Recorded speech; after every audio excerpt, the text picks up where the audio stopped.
Hey fam, this is Mark and Josiah with AWM. Hey y'all. We just want to actually chat about a few serious things. We're trying to understand people's mindsets and just the importance of shifting perspective, understanding what it's like to have a transformation, which is what it will require to be successful in any endeavor, whether it's to move abroad, whether it's start a business, like pillars of success, basically, like our observation of what we practiced so far. Yeah, and what happens is we tend to walk around, sit around talking about these things for an hour, hours at a time, and we thought, we're just going to record this and let you know our thoughts. So this may go kind of long, actually. Awaken with Mark is a channel that is charting the journey of our family. It's what happens when an African American family relocates to the continent of Africa. And I'll tell you what happens. We start winning. That's what happens.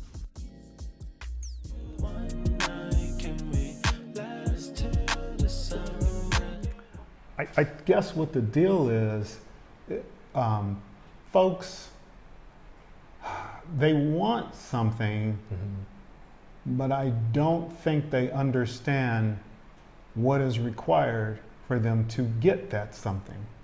Yeah, like I was thinking the other night, I haven't always had a lot of discipline. I didn't play organized sports and things like that. I played around and stuff, but I like instant gratification, dopamine that word's been coming up a lot in our family when it comes to like success and things like that. And it's easier to get instant gratification, like, it's even in the name of Instagram, Instacart, especially coming from the West, like we have. I could see how I and others, we need to work on delayed gratification, discipline, building muscles for success instead of getting exactly what you want immediately. I don't think it's wrong to get like immediate results to a thing, but it's rare. It's rare. I was gonna say it's the exception, not the rule. Because anything worth any effort, anything of any substance is going to take time. Yes. Sadly, we do operate on this dopamine addiction. Yeah. I used to say that one of the most dangerous drugs out on the streets is testosterone. Now I think the most dangerous drug out on the streets, bar none, is dopamine. Because everybody's passing everybody in vehicles, everybody's trying to get Instagram, spikes in their dopamine early in the morning, first thing. And it bleeds over into their interaction with AWM, Awaken with Mark, in that they are thinking they're going to do something real fast, quick and dirty, like move 8,000 miles and 10,000 miles, and they don't understand the cost that it's going to be involved in that. Yeah. We heard that it's a process. If you haven't, check out our video with Jay Essence. Came out last week at the time of this recording. And she said something that we heard a lot when we were in Rwanda 2 years ago. It's a process. It's a process. She heard that a lot from the locals that she's become friends with or she's business partners with to help her get immersed in the culture. And we're being reminded basically, because we were chatting and then we were like, let's throw on the camera, right? And we were like, you know what? Whether you're a local in some place in the world or you're a foreigner coming to that local's country, everything is a process and you're not always gonna like it. Jay said, I hate hearing it's a process because she comes from the West like we do, where so much is instant. There are infrastructures and certain standards in place that relatively make things move faster, and that's fine. But the rest of the world doesn't always move that way. And if you want to move, in this case, abroad somewhere, if you want to move to East Africa or somewhere, you may encounter things moving slowly. You're going to have to learn to adapt. You're definitely going to encounter things moving slowly, Pull it. at least minimally, for two reasons. One, because the structures aren't here in place for that to take place. Number two is culture, which is my way of saying something that I'm learning through a book that I'm looking at and reading. Oh, yeah, And that is that the thing of value in this case is the money that we Westerners have, whereas they have plenty of time. It has been very challenging for me coming from the DMV, Los Angeles, and then here to slow down. Me too. Because there is time, there is enough time. And so that's why they're going to move at a pace that's going to really challenge us. And again, the structures aren't in place for it. Yeah, check out one of our latest lives at the time of this video. I'll put it in the cards, but it was with Mark Meets Africa. Shout out to you, Mark, where he broke down in his experience and observation living on the mainland. We're in Zanzibar, he's in Tanzania, where he broke down how, if I'm saying it right, time is a commodity here. I hope I'm saying that right. Or there's plenty of it. There's plenty it's abundant. Of time. It is abundant. And then in the West, in this case, the United States of America, this is where we're coming from. There's an abundance of money relative to this place in comparison to here where there is not a lot of money. And so that can mess with you, and it messed with him. Mark, I appreciate you and your transparency. And it gave me like some overlap. I was like, man, I've experienced that too, where it just seems like, why do things move so slowly? Why do certain people you might encounter want to jack up prices or things like that? And certain things just don't seem to like make sense or gel or coalesce.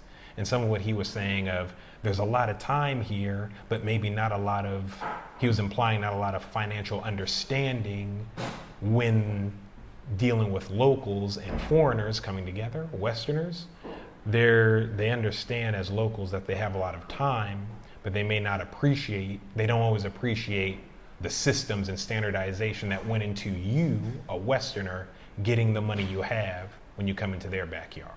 You mentioned financial understanding. That's huge. I think that I want to shift because our audience is in the West. And I think we have financial understanding, but there are comments we read. I'm not going to say what they are. Let me just go to like the NFL. So people who hit it big in the NFL end up making millions upon millions of dollars. Sadly, they go broke shortly thereafter. People in the NBA end up making millions upon millions of dollars, and many of them go broke. Why? Because the muscle that enables them to learn how to handle the large sums of money has not been strengthened. And it never was there. And so they do whatever they were doing beforehand. So people tend to think we are living some kind of luxurious lifestyle. Well, it is a very good lifestyle. But there were systems that thankfully we were blessed that the Most High showed us that we painfully shifted from where we were mentally. Let me take out the royal we. That was me as the head of the family to say, you know what? Nobody's going to come and save me. Yes, I paused for effect right then. Nobody's going to come save me. I am responsible for everything. Until you can make statements like that, you're not even going to be positioned to be able to lay out the kind of money you're going to have to lay out to, or have any kind of sustainability in terms of your financial literacy and how you accomplish things here.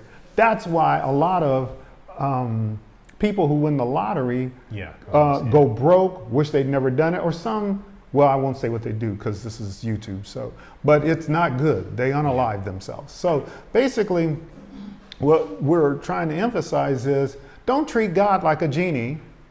Don't treat AWM like a genie. Or any other YouTuber you follow. Thank you. Don't do that. Right. It's like, it's all up to you. You are going to have to do the work, the dirty work. You're going to, and sometimes the dirty work is do you take time to know who you are? In other words, so we gave up things Right. long before we thought about moving here. One of them was we decided to own used cars because we could pay for them with cash. No car note. Or the car note was very short amount of time, got that thing paid for. And so we're still driving around in a black Honda Civic. You had a nice Honda Accord. Yep. It was great. And that had no car note. I bought it one time from my uncle, love you, Unc, and I just had to pay maybe a couple grand to get maintenance, much needed maintenance, putting things in my name, all that stuff that you're supposed to do. But I loved that I had no car note, because I'd hear people talk about, oh man, this car note. Oh man, all I did was upkeep the car insurance and put gas in it and take it to the car wash.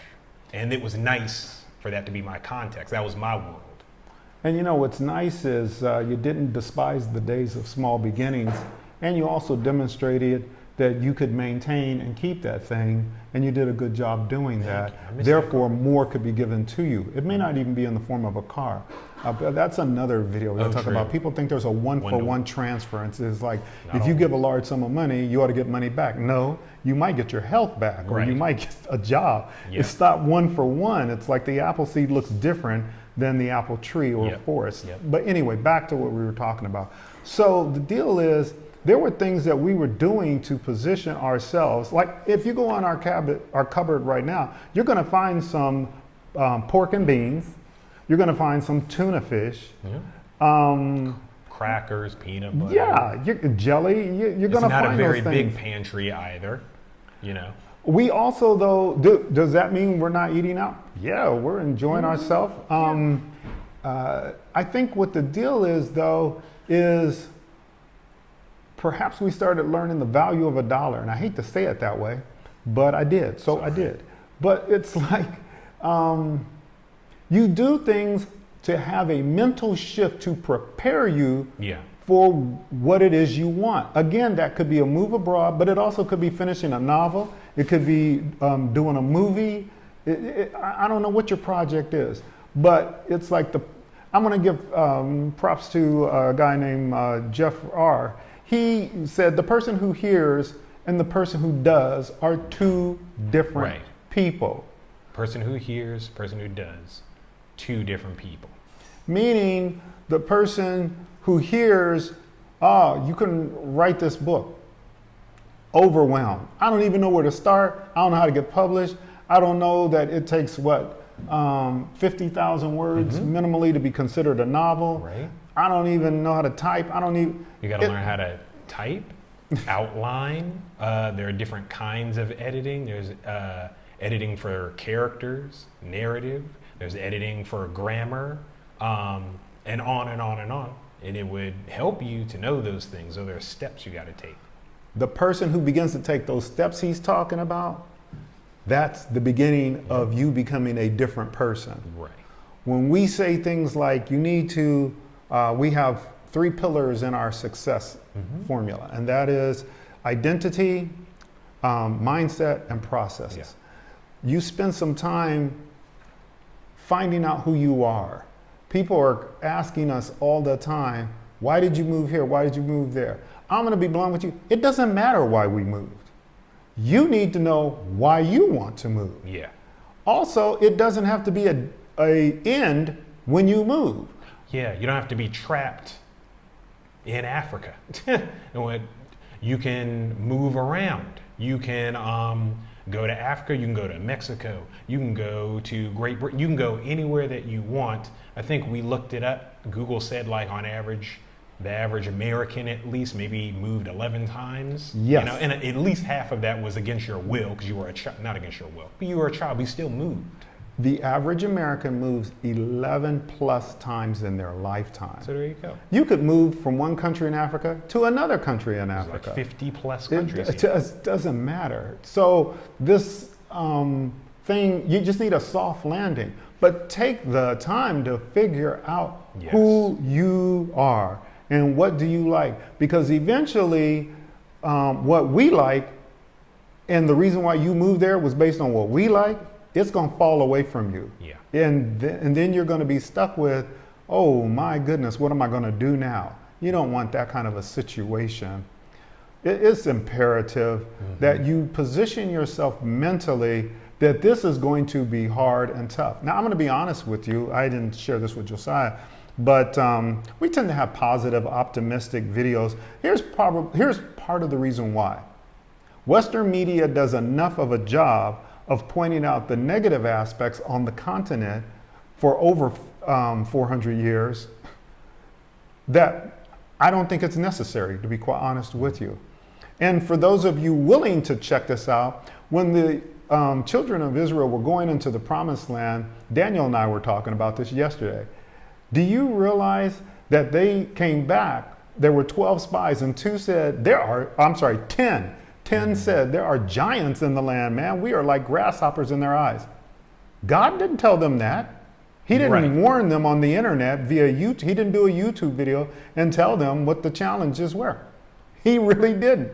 Because it's like we are not, here's a major thing. We are not in the neutral. We're already in reverse or in the red. And so by that, what I mean is, if you give people an iota of a reason why they should not do it, they won't do it. And I'm really hoping that people would obey whoever they think they need to obey to get this done. Yeah. So that's just my thought. And go through the process, learn who you are, because you may not be a student, you may not be an entrepreneur, you may not be retired, and those are all kind of descriptions of a visa that you'll need, generally speaking. You still got to do the research to even know, are you going someplace visa free? You got to look that up. But if you only listen to us or someone else on YouTube or someone's documentary or someone's blog, you may be projecting considerations onto yourself that have nothing to do with you and is going to jam you up. You don't want to do something just because someone else does it. You got to test and experiment to see what it is you need. Yeah, and another thing, I give quotes sometimes. You may not like who said this quote. I don't really care. It was Ronald Reagan. Trust but verify. So I spent over 22 years in the United States federal government. And one of the things I learned is there is a series of books called the CFR. CFR stands for Code of Federal Regulations. What you want to be careful of is believing what we or any other YouTuber said, even if sometimes it's correct. I hope we are giving you correct information. Yeah. You want to have the audacity to go check it for yourself and see it in print. Is that a little bit challenging? Sometimes it will be. It's going to be extremely challenging, but at least go to their website. Who's there? The country that is one of the ones you're targeting. Because one thing that I learned working for the government is somebody would come down and ask, and so I'm working in training, right? And employee development.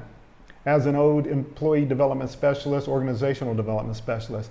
And so people are saying, well, I heard that I don't need to have an individual development plan. I'm like, well, no, according to CFR 410 right here, it gives the agency the authority to be able to require an IDP along with a training request, SF-182 form. I know that's over some people's heads. But what I'm saying is to be able to quote the law, and because you're reading it in black and white is the key thing here. You're not going on hearsay or second-hand information. That's what I'm trying to hone in on. And don't intend on editing into this to make that clear. It's like, I hope you caught that. That is imperative. That's part of the perspective shift that is going to be required of you, that you have to own it for yourself because it's yours. Right. You have to be able to maintain it, because we were also talking about another Bible passage that inspires us was about the parable of the talents.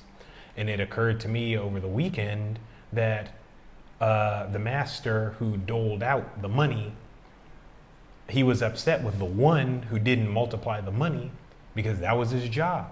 So really, in anything that you're trying to succeed at, if you don't multiply the thing and apply yourself to multiplying it, then you're really of no use. And so we have to do that with our research. We have to do that with our perspective shifts. We have to make more of it so that it creates that bridge to the success that you want.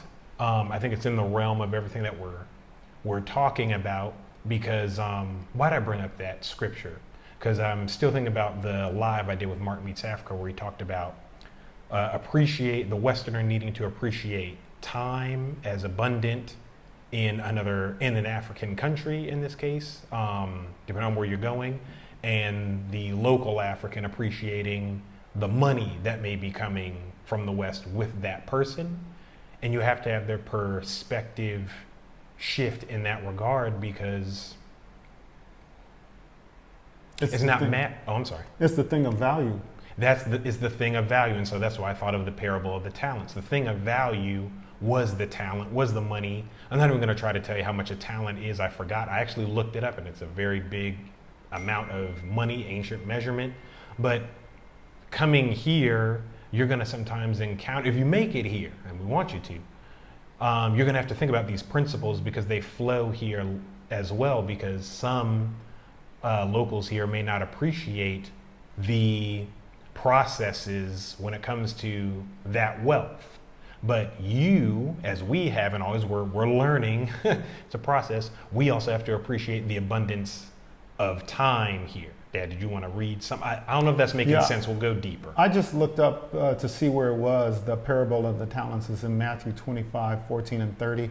I tend not to try to memorize addresses because they were inserted. I'm more interested in what's inside the address versus the address on the outside of the house.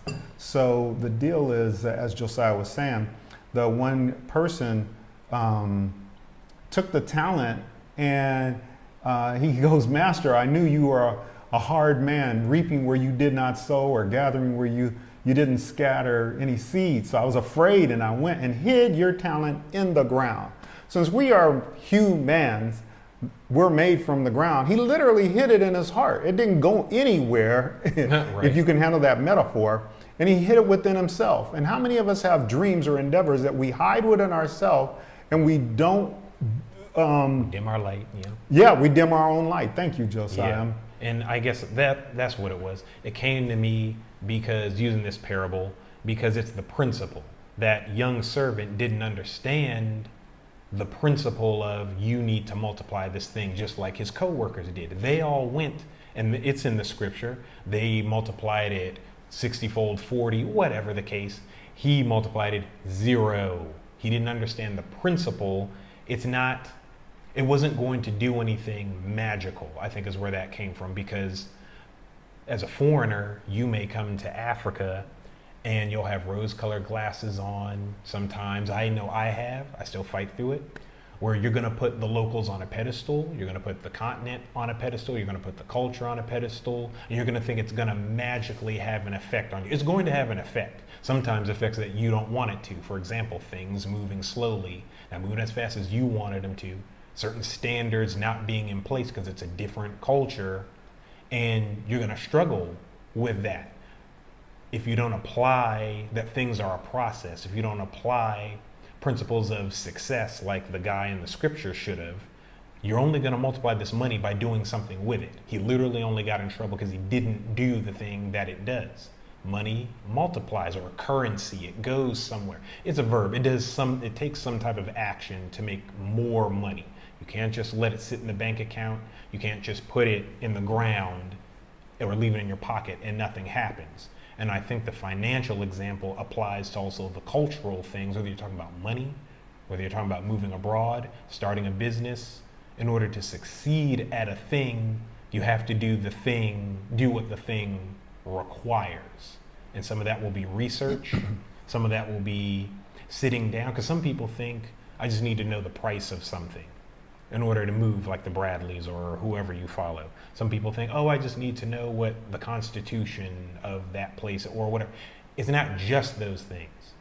It's all of those things, but it's not magic. You're not just gonna magically make money, and you're not just gonna magically become immersed in a new culture. You have to follow principles of success to make more money. And you have to follow principles of success to become a successful part of the new country. Principles are so important. You can't go wrong with principles. So here's one principle in regular life, and that is an object in motion stays in motion unless an external object or force comes against it. And in fact, that's enough reason for people to get moving on things, because once you start the motion, and for us, it might have been as simple as Daniel said, we were in Los Angeles, hey, I think we need to start packing our bags. Did we have nothing? No. It was like a step of faith, a step to believe. Or I was like, we jumped on getting the passports. Because I was like, we need to all get passports. I think only mom and I needed them. And guess what? We did. It was a process, and a couple of things we didn't anticipate happened, but we got them. So get online or go down to the post office and get a passport. When Josiah said you have to do what's required, that reminds me of another quote. I don't know, I think it's Winston Churchill or somebody. I don't love him or anything. I just think the quote makes sense. Sometimes it's not enough to do your best. Sometimes you have to do what is required. Big difference there. Please don't be like the person that Josiah is mentioning here. I'm looking down at our laptop, who had the one talent and just hid it. He judged himself unworthy. Don't judge yourself unworthy of effort, because it will require your effort. And you will have to engage and learn some principles so that you look at things for what they can become for you with a growth mentality. There's a book by Carol Dweck that has to do with the growth mindset, which is based on I don't know everything yet, versus a fixed mindset, which assumes, oh, you were just born smart, or you just do math well. You just have money.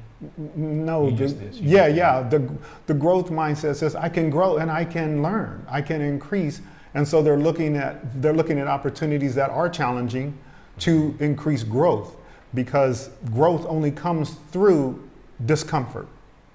Growth only comes through discomfort, and it stops you from hoarding comfort, like we were talking about dopamine earlier, which can be dangerous depending on how you use it, because you create it yourself. You can have cheap dopamine, which could be substance abuse. It could be instant gratification, getting addicted, to TikTok or something like that. Or it could be good dopamine, like the thrill of starting a business, the thrill of starting a class, the thrill of maybe a new relationship or reconciling with somebody. That's good, long-lasting, or can be long-lasting dopamine in that way. There's also this thing where, I forgot how to say it, but it's like something about bodybuilders or people that dedicate themselves to discipline, where they do something weird to their brains, where they start to love the discomfort, like of lifting weights and stuff. You can see I need to lift weights, but like, or eating like food nobody likes or tasteless stuff, but they know it's part of the regimen. And they do something to their brains with just a thought process, which is, this is worth it to get chiseled, to get cut, to, if you take it away from bodybuilding or health, it could be to go on vacation or to live abroad. Well, if I stop going out for a period of time, if I stop spending all my money on the latest whatever is being rolled out, if I chill out on the holiday spending, in other words, budgeting and investing, like intentionality, it hurts now because maybe I have FOMO. I feel like I'm missing out while everybody's out doing our regular routine. But if you dedicate yourself to the discipline that it takes to get a healthy body, or the discipline it takes to be able to fund your trip to living abroad or vacation, then you start to love the discomfort. Who was it? And if you don't recall, that's fine, Josiah. Who said, I do those things I don't like or that are uncomfortable now, so that in the future I can do those things that I want to do. We're not saying it eloquent at all, but I remember him saying something like, do what you have to do now, what you don't like, so you can do what you want to do, what you love later. Total paraphrase, but I get it. I hope you get it. And that's the price that you've seen our family. Yeah, the price of admission. That's good. I like that. Thank you. Yeah, price of admission. So there was this other thing that we were talking about, this other verse, and that had to do with, in Mark chapter 10, there's this rich young man who comes up to Yahushua or Jesus, and he is saying, what must I do, good master, to inherit eternal life? And the answer is, well, you know the commandments, do this, do that. And he says, oh, all those things have I done. And he says, oh, well, then go and sell all that you have and follow me. And the dude went away sad, very sad. And there's a lot of debate about what happened. And see, it's easier for a rich man to go through the eye of a needle and all this other kind of stuff. And even Peter spoke up a few verses after that and said, whoa, wait a minute. We have forsaken everything. And what's funny is we've forsaken some things to be here. You had a career in Hollywood. Yep. You're interacting with Viola Davis. You're the what is it? Cast of Blackish. What was that show that we got to come on several times? Fox Soul. Fox Soul TV. Yep.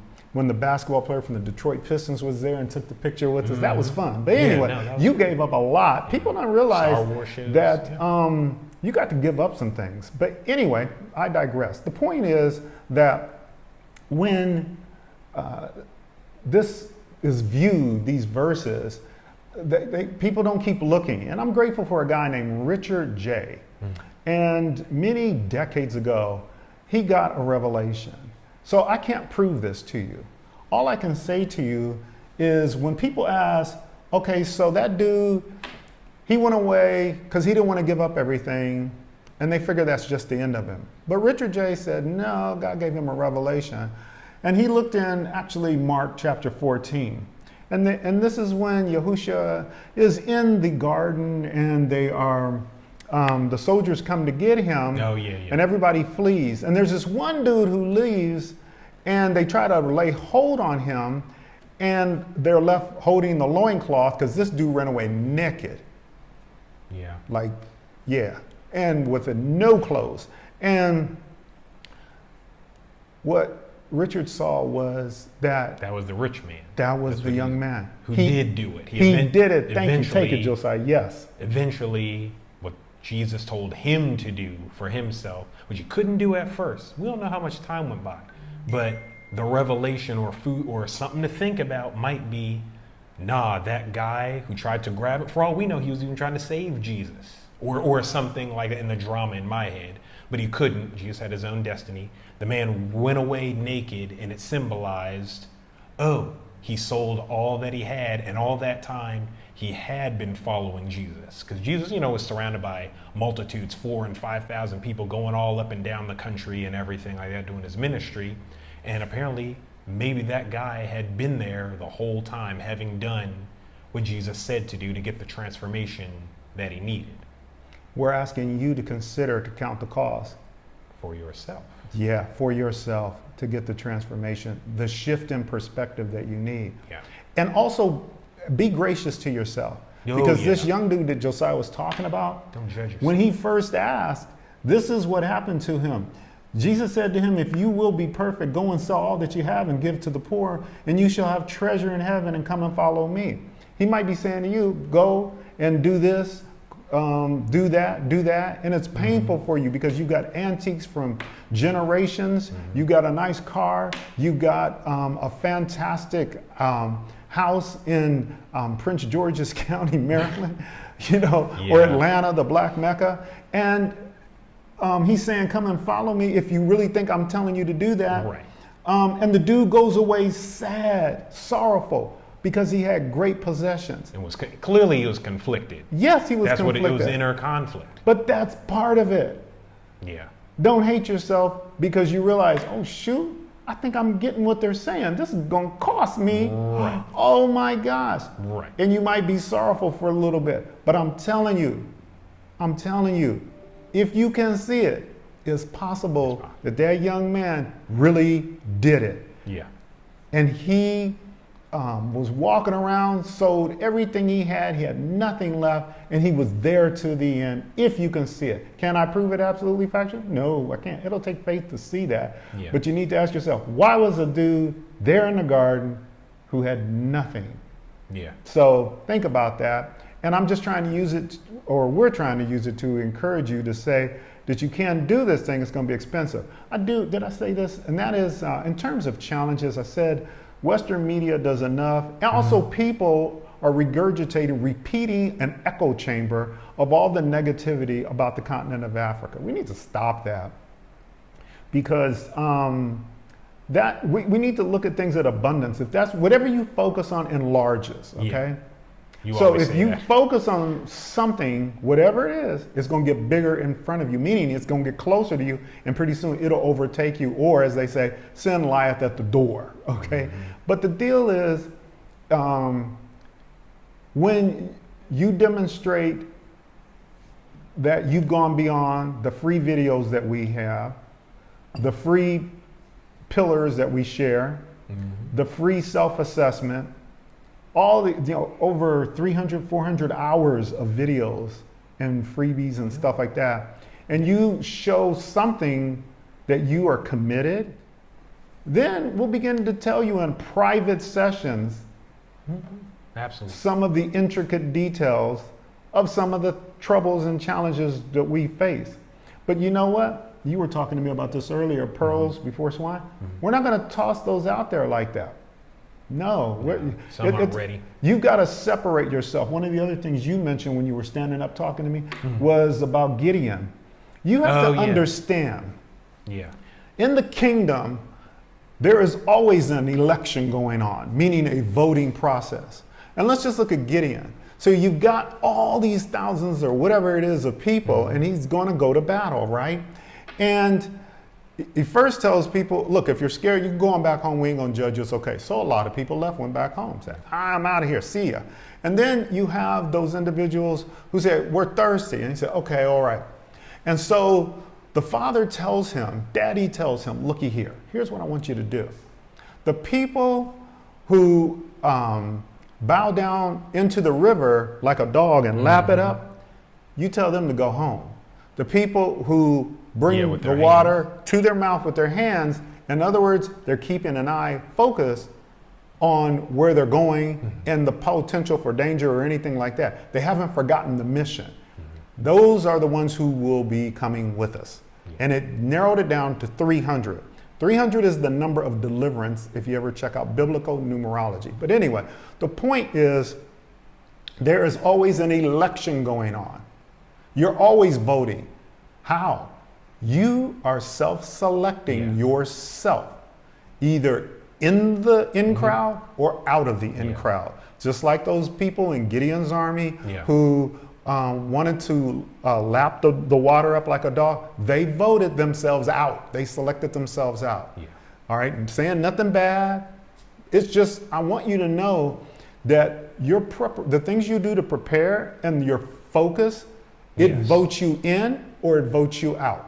Yeah, a lot of, back to your point about like what you look at gets bigger. Focus. That was, I think I told the family in private last year that it just felt like that word resonated more than it ever had in my life in 2023. That as a family, we needed to be focused on what we needed to be focused on. And then, of course, my own personal life, I needed to be focused on what was most important. Otherwise, distraction will get you. There's this amazing book, I forgot who it's by, called Indistractable, that changed my life. I read it last year, and it was all about all the different areas to help one focus, be it technology, like alerts and things like that, 24-hour news cycle, to your relationships. Like, are there family members and friends who kind of throw you off your game when it comes to any objective that you have? They keep finding ways to distract you and tell you, oh no, actually this is more important. Oh no, actually that's more important, to take you off of the mission. And sometimes we get distracted because, back to that dopamine or that coping, basically, that instant gratification we have in the West. Well, it's everywhere. There's some of it we've encountered here as well. So it is universal. When we're talking to people from America like us, it feels good. It feels good sometimes to be distracted. Sometimes it's because you feel like you've accomplished the thing. Like some people say, don't tell people your goals, tell them what you're doing. because certain people, when they tell what a goal that they want to accomplish, it short circuits them and then they don't do it because it's as if they've already done it. That's not across the board, that's just some people. But distraction sometimes feels good because it's the instant gratification before you begin the discipline process, before you begin applying pillars of success or pillars of process to get your thing done. It takes a lot of work to move abroad. It takes a lot of work to start a business. Those things keep coming up because that's what we've done, that's what we're talking to you about. And I think those are things that people need to think about. When I was talking to Mark Meets Africa, again, we've encountered locals who don't know any better. They don't know that Westerners generally had to work crazy hours, have no time to amass the wealth relative to them. Yes, they're all going to think, I won't get too deep into this now, but a lot of locals we've encountered here on the continent, yes, they do think you're rich. That's because compared to them, you are rich. But that doesn't change the bills that I have to pay. I'm on another, a class or status? Not trying to put anybody down, but I'm in a different weight class. I'm in a different pay class. There's still certain responsibilities and systems and standards I still adhere to. They just look different now that I'm living abroad. But some continental Africans can't handle that right now because they don't have those structures, but we do. And then conversely, you'll deal with a lot of continental Africans will wonder, why are you always, haraka, haraka? I think that means fast, fast, like slow down, pole, pole, because they have an abundance of time. They may not have the abundance of monetary wealth and those structures, but funny enough, those are the things we are looking for. More time, right? And we have to do things in order to get that time. We have to do things in order to build up that wealth. And there's no shortcuts. There's no shortcut to getting an abundance of time and relaxation in a new country. And there's no shortcut to amassing whatever wealth looks like to you. Both the foreigner and the local have to do the personal work, the personal assessment to start that journey. And it might be long, but it's worth it. So I'm in my 60s, and when Josiah now was just talking about what you have to do, I'm thinking about how I am being challenged to pay a price. And that price is a high price because I valued hurry up, let's get her done. Oh, productivity. Come on, chop. And it's expensive. Time is money, but it's not. That's untrue too. We can get to that some other time. But what I have found as I engage in the transaction of letting go of those things that I once valued, when I now realize that was in a different paradigm, I am finding that I have more years or days added to me. To your life. It reminds, when I was a kid in central Illinois, there was a busy street we had on the east side. We all live on the east side, right? And I've told you guys when you were kids, I said, and I've taken you there many times, and that is I could look down the street, because even though it's a busy street, at a certain time, like maybe 3 p.m. on a Saturday or Sunday, there's really nothing coming and going. You can watch the heat rise off the pavement. And I realized, wow, this town is deader than a doorknob. But it feels like time is going slowly. And now as I've gotten older, I want that time back.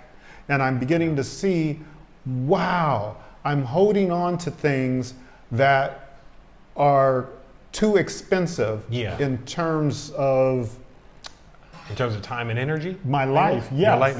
Yeah. And if I would let go of them and see what is really valuable in this dimension, in this paradigm, then I feel like there have been many occasions here where I felt like my days are longer, my weeks are longer. I have forgotten what day it is sometimes. Me too. And it's a good thing. I'm like, oh my goodness. That's what it's like. My life is not flashing before my eyes anymore. I hope that part made sense. I don't know, because I was really listening to while he was talking, and I tried to give you a personal example for me. What I'm saying is, since being here, I feel like I've extended my life. Yeah, these things, to get there, these things are not magical. We have to actually, what he's saying, Breaking Bad, Jesse, apply yourself.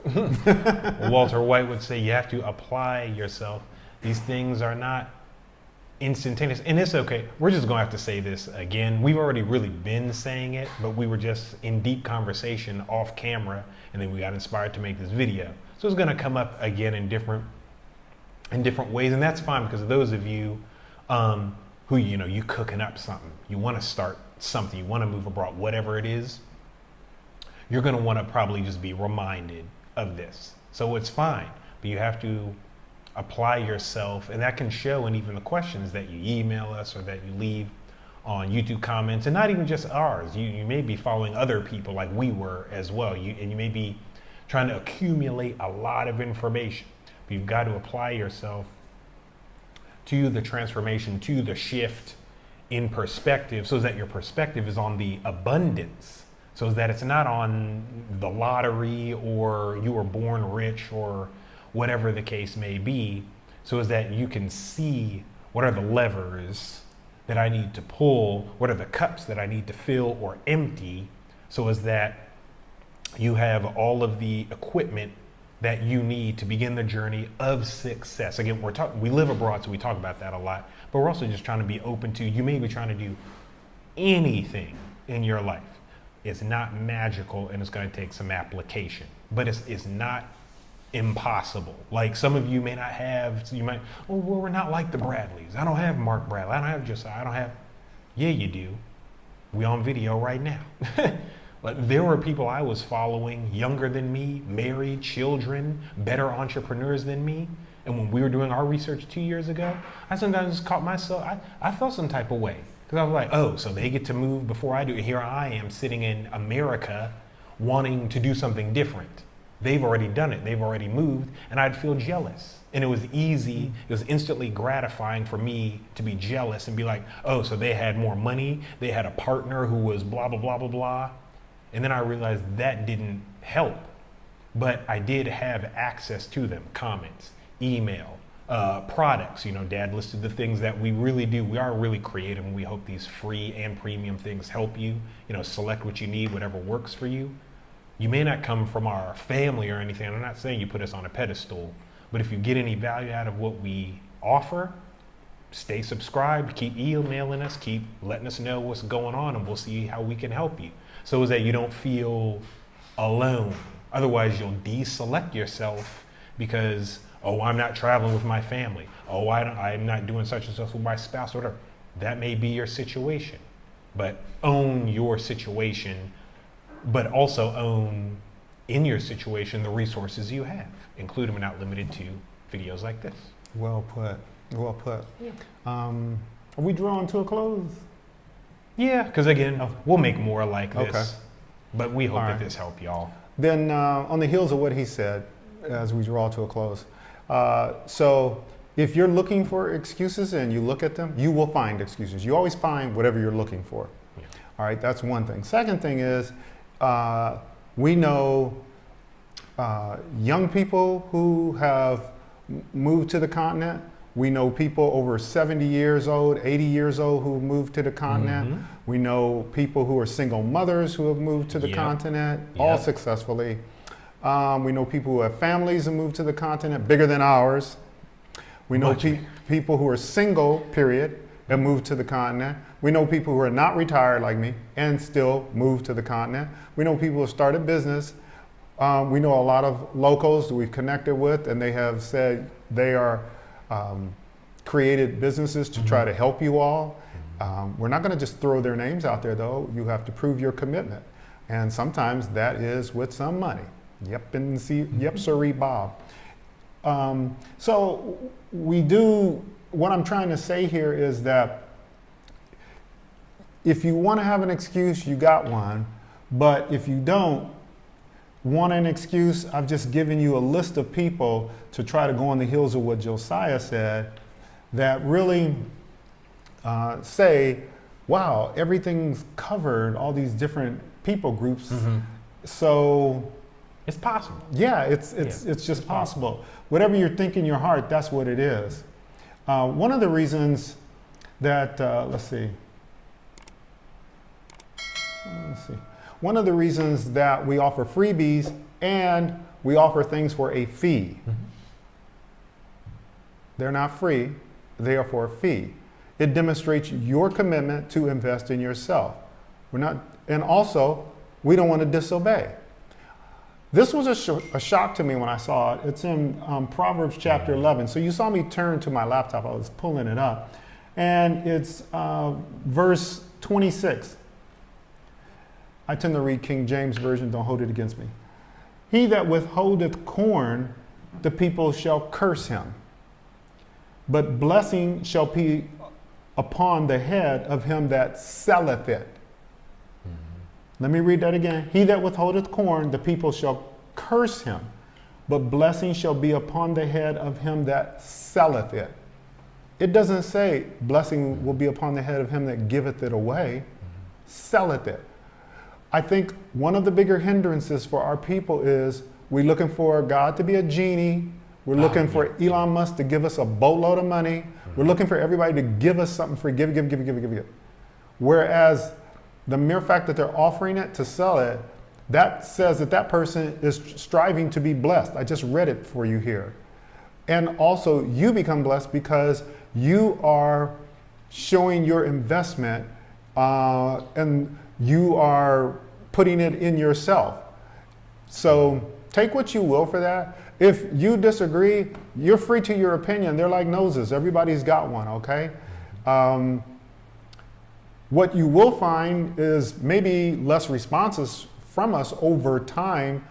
For those who want to give a challenging opinion, go ahead, you're free. But this is our garden and we will weed the garden.